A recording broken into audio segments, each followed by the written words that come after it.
That was a nutty scene, man. Being there in the weigh-ins felt surreal. It felt just really like surreal. Finally it happened. Yeah, it was crazy. Like the weight of the event was thick in the air. It had this feel to it that was very different than any other show we'd ever put together. Dang, I wish I was there. That's the one show I wish I was at because it's so special. And it's gonna be tough to beat that, but it'll never be. I mean, you'll have big giant events for sure, but it'll never be like that because that was the last block of corruption. Correct. That was standing in front of the UFC, getting into New York. I got a little worried when I saw where was I? I think I was in Atlanta doing a live show, but I saw on the Twitter like the crazy press conference with Conor doing that stuff. I'm like, nah, I'm not. And it was kind of weird. I was like, well, it seems a little gimmicky, blah blah blah. And then the weigh-ins, he looked a little more serious. And then the night of the fights, I was like, I mean, you couldn't have written a better show. I mean, the fights, the night, the way everything happened, it was amazing, man. It was amazing. By far the best UFC I've ever seen. It was by far. The main event was almost bizarre. It's almost bizarre how good Conor is. Right? Almost bizarre. The way he picked apart Eddie Alvarez. Almost bizarre. And like magical. That's almost the word I want to use. Correct. Like he touches motherfuckers with that left hand.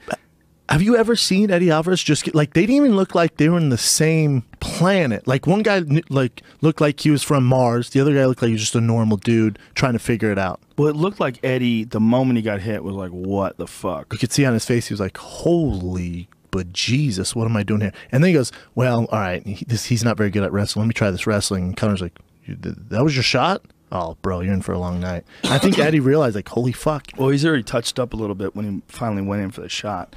You know, and I just think Conor knew then also that he had him. And how calm was he? Ridiculously. Just calm, upright, and just waiting. And then the accuracy of that combo that finally finished Eddie, that's what I think makes Conor so special, is his accuracy when he throws punches.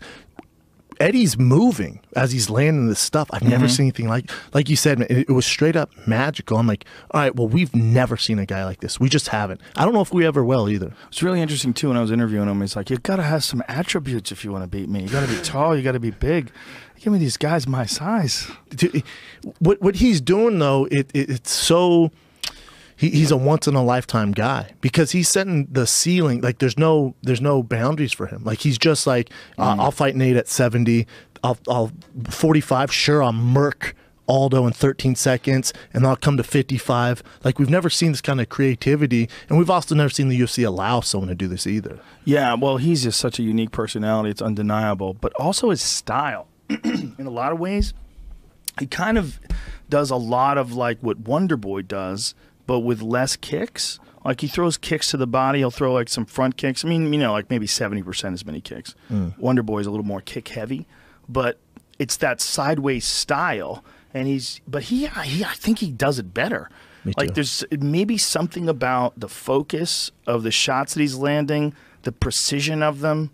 Because Wonder Boy very rarely, like, touches somebody up like that with a punch. He just doesn't have that kind of power. Yeah, you're right. I think Wonder Boy is better at surprising guys with his kicks and his angles, but Conor sets it up and he's landing combos that are all so precise and this power. Like, he's touching dudes and you can see it on their face. Yeah. He touched Eddie and Eddie's like, what the f... Well, not only that, he's hitting him in a surprise way and he's not telegraphing it at all. Like, his ability to, like, go from bouncing around to launching that shot is so quick. It's so precise and it's so focused and there's no fat in his movements. It's just pop. Yeah, and they said there's going to be a big announcement afterwards, and obviously his girl's pregnant, which, I mean, it's a personal big announcement for him, but I think he says he's going to take time off and he wants a piece of the pie. He wants a piece of WME and what they're doing now, which is hilarious, right?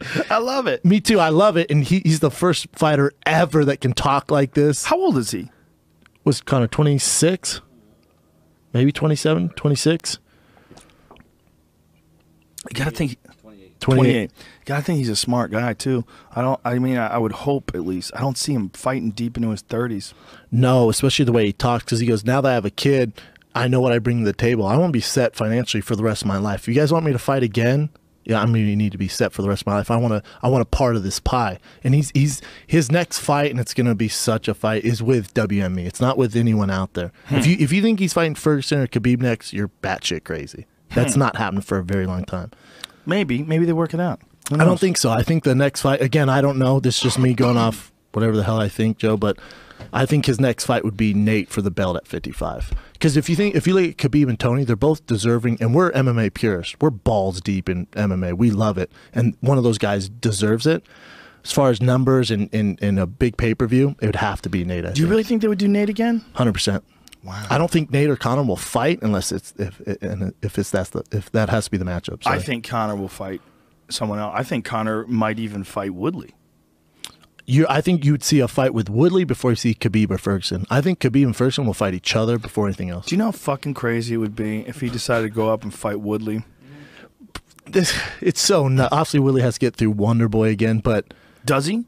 It has to. You think so? Well, Dana said it's immediate rematch. Said a lot of shit. He said Khabib was fighting for the title. That's a good point. It was like, nah. Me sure you're fighting for the title? Nah. Yeah, he does that all the time. I don't think that means anything.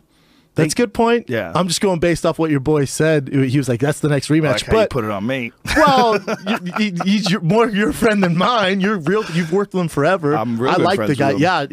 Yeah, I like Dana. I just think, you have a closer relationship, so I say you're a boy. But he does say things and pulls back. Yeah. If Woodley and that's there. This is the other thing you got to worry about, though. Not you don't have to worry about, something to think about. How much power are they going to give Conor? 45, 55, 70, just wraps up all the...